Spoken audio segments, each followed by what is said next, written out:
চলে এসেছি ঈদ ঘোরাঘুরির দ্বিতীয় পর্ব নিয়ে। হার্টার কম্পিটিশন চলে। ঈদে আমরা কোথায় দাওয়াত খেতে গিয়েছি সেই ভিডিও তো আপনারা দেখেছেন, আর তারপরে আমরা কোথায় ঘুরতে গিয়েছি তাই নিয়ে আমার আজকের আয়োজন। আসসালামু আলাইকুম, সামিরাস লাইফলাইনে আপনাদের সবাইকে স্বাগত জানাই।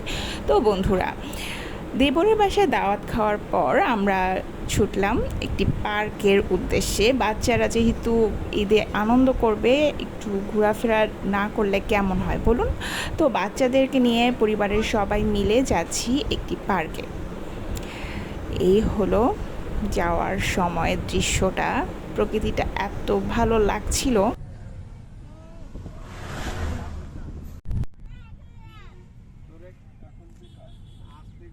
এই গ্রামের রাস্তা দেখতে দেখতেই না পথ কীভাবে যেন শেষ হয়ে যায়।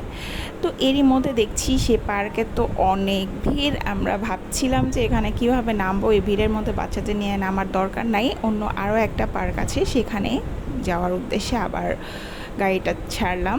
ওখানে নামিয়ে আমরা গিয়েছিলাম কুঞ্জলতা পার্কে। এই যে টিকিট কেটে ঢুকছি। আসলে ঈদ সিজন যেহেতু ভিড় তো একটু থাকবেই, কিন্তু এই এরিয়াটা যেহেতু একটু বড় ছিল এজন্য এখানে আসা। তারপর তো ছবি তুললাম, কিন্তু প্রচণ্ড রকমের গরম ছিল। আমাকে দেখে বুঝতে পারছেন কিনা জানি না, এত ঘেমে যাচ্ছিলাম যে কি আর বলবো। হ্যাঁ, স্টার্ট। যত ভিড়ই থাকুক না কেন, ছবি তুলবো না, ভিডিও করব না তা কি হয়? আর আমি আমার দেবরের বউ সহ এত মজা করছি যে জামাইয়ের সাথে কাপল ভিডিও কি করব, আমি আর আমার দেবরের বউ মিলেই সেই ভিডিও করি, খুব মজা লাগে। তো যাই হোক, যাচ্ছি একটি রাইডে উঠবো, সেই উদ্দেশ্যে সবাই মিলে টিকিট কেটে সেই আনন্দ করতে করতে রাইডে উঠবো আর কি।